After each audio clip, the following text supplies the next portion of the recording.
Olá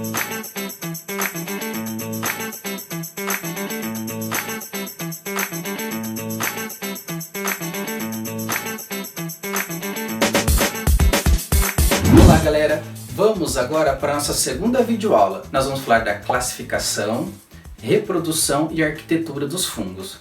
Quando nós falamos dos fungos, eles são classificados quanto à alimentação em heterótrofos. O que significa isso? Eles não conseguem produzir sua própria energia, eles precisam se alimentar de matéria orgânica para conseguir energia.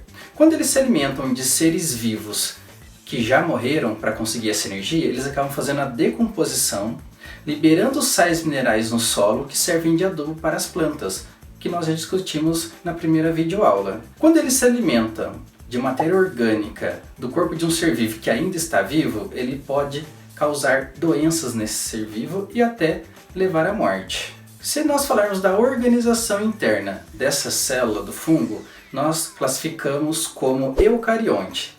O que seria uma célula eucarionte? Aquela célula que apresenta núcleo, ou seja, ela tem uma região aonde fica o seu material genético, além de apresentar as organelas membranosas. E quanto à organização das células, eles podem ser uni ou pluricelular.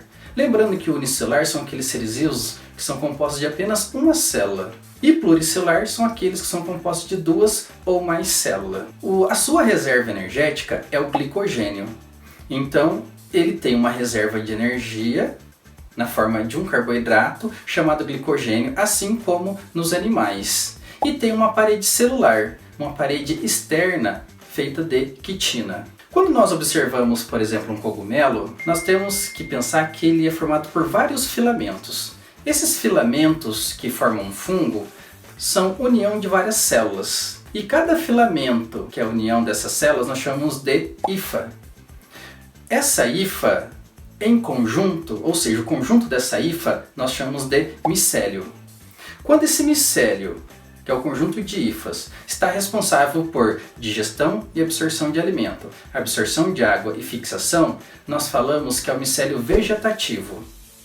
E quando esse micélio está responsável pela reprodução do fungo, aí nós falamos que é o micélio reprodutivo. Para facilitar o nosso entendimento, vamos ver nessa imagem o que é uma hifa, o que é o micélio, o que é o micélio vegetativo, o que é o micélio reprodutivo. Olhando aqui nessa imagem, nós vimos que nós temos aqui um filamento. Esse filamento é formado por um conjunto de células. Cada filamento desse daqui eu chamo de hifa. Então aqui eu tenho uma hifa. Se eu pegar o conjunto de hifa, esse conjunto de hifa que fica aqui debaixo do solo ou vai estar no interior de uma matéria orgânica, eu chamo de micélio. Nesse caso, esse é o micélio vegetativo. Por que micélio vegetativo? Porque o micélio vegetativo é aquela parte da estrutura do fungo que está responsável por fixação, por digestão e absorção de alimento e absorção de água. Se vocês notarem, esse micélio ele sai aqui para fora do substrato, formando aqui em cima esse chapéu, né? Estou representando aqui um basidiomiceto. Essas hifas, quando elas saem para fora, o conjunto dela, de todas essas hifas aqui, eu chamo de micélio reprodutivo.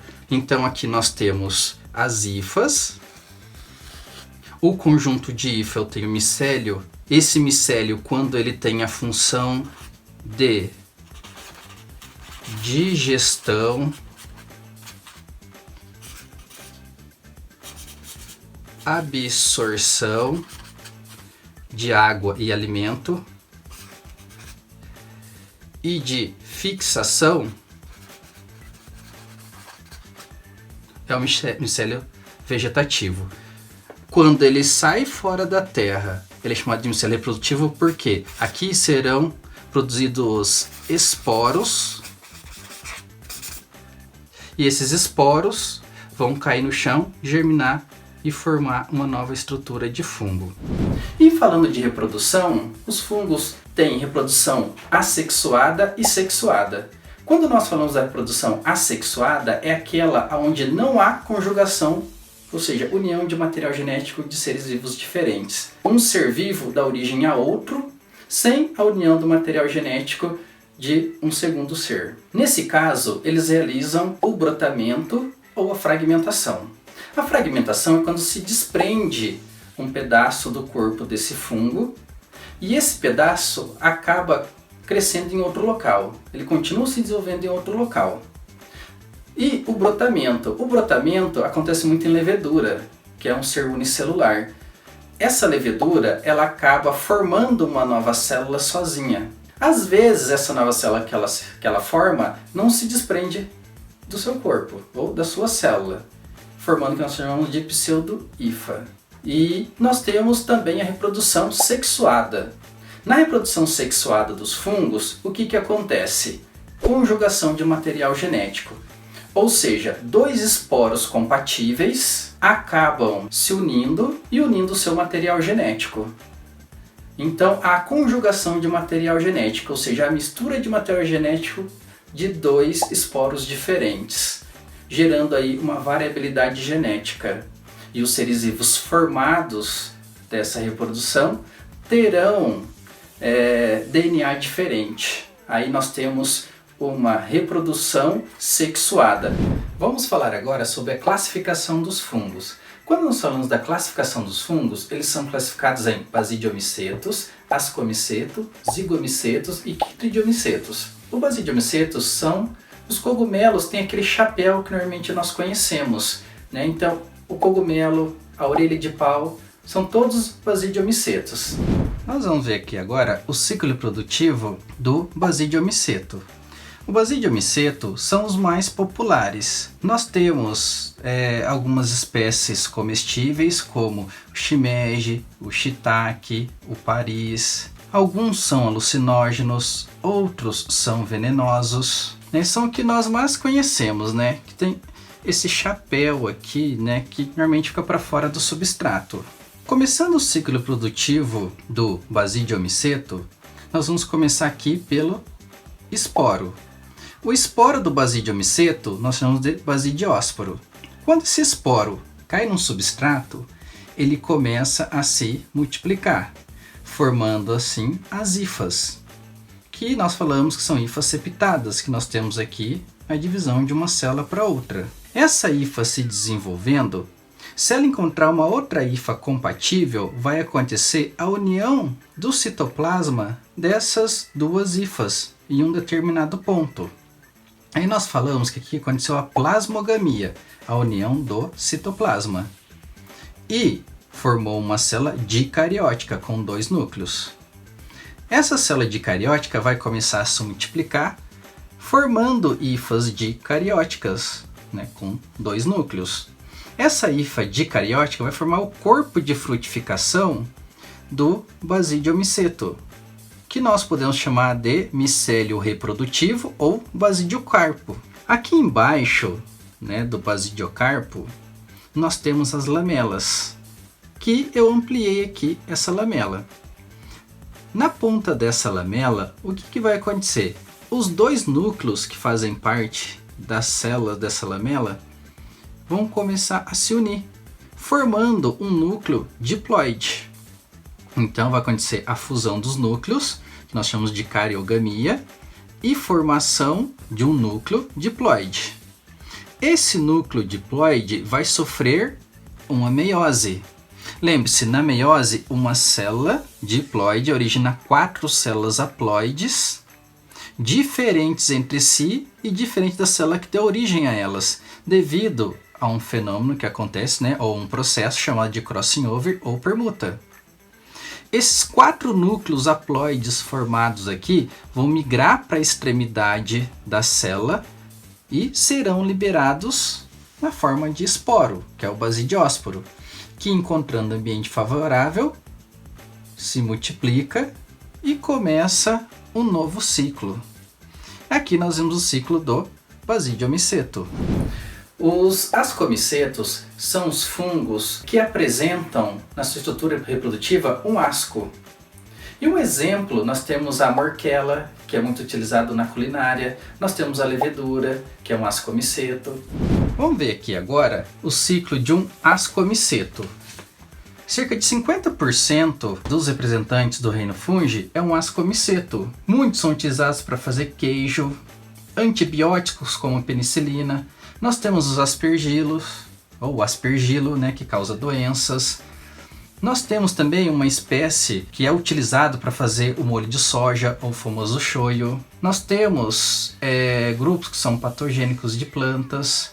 Alguns formam líquens. Aí nós temos um representante, né, unicelular, que é a levedura, né, que tem grande importância aqui na economia do nosso país, né, que nós vimos nas outras videoaulas. Vamos começar como nós começamos o outro. O esporo cai no chão, ou num substrato. Esse esporo nós vamos chamar de ascósporo, porque é o esporo do ascomiceto. Quando esse esporo cai num substrato e encontra ambiente favorável, ele vai começar a se multiplicar, formando a hifa. Se essa hifa formada encontrar outra hifa compatível, vai acontecer que também há plasmogamia, união do citoplasma. E a partir daqui, vão começar a originar, através de divisão celular, várias células dicarióticas, né, com 2 núcleos, formando assim as hifas dicarióticas. Essa hifa dicariótica vai formar o corpo de frutificação do ascomiceto, que é o micélio reprodutivo ou ascocarpo. Se nós formos, né, observar bem, esse ascocarpo é formado por hifas dicarióticas, aonde em algumas células dessa hifa dicariótica vai acontecer o quê? A cariogamia, a união desses núcleos que estão ali dentro da célula. Acontecendo a cariogamia, formarão núcleos diploides. Esses núcleos diploides formados sofrerão a meiose, originando 4 células, lembrando diferente, por causa do processo de permuta ou crossing over. Logo, essas células sofrem uma mitose. Aí, pelo processo de meiose, originam 4, depois sofrem uma mitose, originando 8 núcleos haploides. Esses núcleos haploides aqui estão dentro dessa estrutura que nós vamos chamar de asco. Então, o asco é uma estrutura onde tem 8 núcleos haploides. Esses núcleos haploides serão liberados na forma de esporo, que é o ascósporo, cairão no substrato e vão multiplicar, começando o ciclo novamente. Nós temos os zigomicetos, onde estão a maioria dos fungos que causam mofo em frutas, doces e pães. Um bem marcante que nós vemos nas frutas, por exemplo, ou num alimento, é aquele que tem uma aparência de um véu, né? Tem um monte de fios brancos, que se você olhar bem de perto, você vê uns pontinhos pretos, né? Que ali é a estrutura onde são produzidos seus esporos, que acabam caindo no chão e germinando. Vamos falar aqui agora do ciclo produtivo dos zigomicetos. Os zigomicetos é o bolor que cresce normalmente em frutas, pães, doces. É o famoso bolor preto do pão. Alguns formam micorrizas, podem ser sapróbios, parasitas, mutualísticos. E nós vamos falar aqui da reprodução assexuada e sexuada. Começando aqui pela reprodução assexuada, aqui nós temos o esporângio, que é onde são produzidos os esporos. Esses esporos produzidos aqui, eles são liberados, lembrando que o esporo ele é haploide. Se ele cair no substrato e encontrar condições favoráveis, esse esporo ele vai se multiplicar, formando as hifas, que são hifas cenocíticas, porque não tem septo entre uma célula e outra. Dessa hifa se desenvolve esporângios, que por mitose formarão novos esporos, que serão liberados e começará um ciclo reprodutivo. Só que nós temos também a reprodução sexuada do zigomiceto. Na reprodução sexuada, o que acontece? Um esporo ele é liberado, encontrando condições favoráveis no substrato, ele vai se multiplicar. Se ele encontrar outra hifa compatível, vai acontecer o quê? A plasmogamia, a união do citoplasma dessas duas células. Logo depois que acontece a união desse citoplasma, a plasmogamia, acontece a união dos núcleos, ou seja, esses dois núcleos se unem formando um núcleo diploide. Esse núcleo diploide, ele vai sofrer meiose, seguida de mitoses, vai formar aqui um novo esporângio, aonde aqui dentro serão produzidos esporos, que serão liberados, cairão no substrato e começará um ciclo reprodutivo, sem encontrar condições favoráveis. E lembrando que o esporo ele é haploide. Então aqui nós temos o ciclo reprodutivo sexuado dos zigomicetos. E nós temos também os quitridiomicetos, né? Que entre essa classificação dos fungos são aqueles que são os prováveis ancestrais dos fungos. Eles gostam de lugares muito úmidos, são os que têm flagelo nos seus esporos, podem causar doenças em algas, em outros tipos de fungos, em plantas. Vamos falar agora do ciclo reprodutivo dos quitridiomicetos. Os quitridiomicetos são os prováveis ancestrais dos fungos.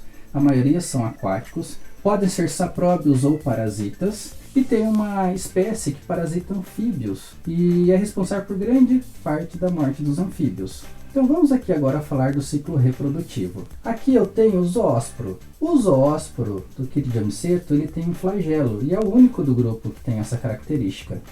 Esse zoósporo, quando liberado, se ele cair no substrato e encontrar condições favoráveis, ele perde o flagelo, formando o zoosporângio jovem, que vai sofrer maturação e formar o talo. Aqui no zoosporângio vai sofrer o que? Mitoses, ou seja, aqui ocorrerão mitoses e formarão várias células dentro desse zoosporângio. Essas células vão se diferenciar em zoósporos, que serão liberados do esporângio, cairão no substrato, encontrando condições favoráveis, começa um novo ciclo. Lembrando que esse zoósporo ele é haploide. Essa reprodução assexuada, porque um zoósporo se desenvolve e forma outros zoósporos. Só que nós temos também o ciclo sexuado. Como seria esse ciclo? Esse zoósporo ele cai num substrato. Encontrando condições favoráveis, ele perde o flagelo, forma o zoosporângio jovem. Esse zoosporângio jovem vai se desenvolver, formar o talo. E aqui embaixo formarão seus rizoides. Se o seu rizoide encontrar outro rizoide compatível, vai acontecer que a plasmogamia, a junção do citoplasma desses dois rizoides. Logo depois acontecer a cariogamia, formando aqui um núcleo diploide, que eu representei aqui, ó. Então vou formar um núcleo diploide envolto, né, de uma bolsa chamada zoosporângio. Esse núcleo diploide aqui ele vai fazer o que? Eu representei aqui maior. Esse zoosporângio. Vai ocorrer uma meiose nesse núcleo diploide, seguida de várias mitoses, formando várias células, onde essas células vão se diferenciar em zoósporos, lembrando que o zoósporo ele é haploide. Esses zoósporos serão liberados, cairão no substrato e, encontrando condições favoráveis, pode começar um novo ciclo reprodutivo. Então aqui nós temos o ciclo reprodutivo do último grupo abordado, que é o quitridiomicetos. E aqui nós encerramos o ciclo reprodutivo dos 4 filos estudados do reino Fungi.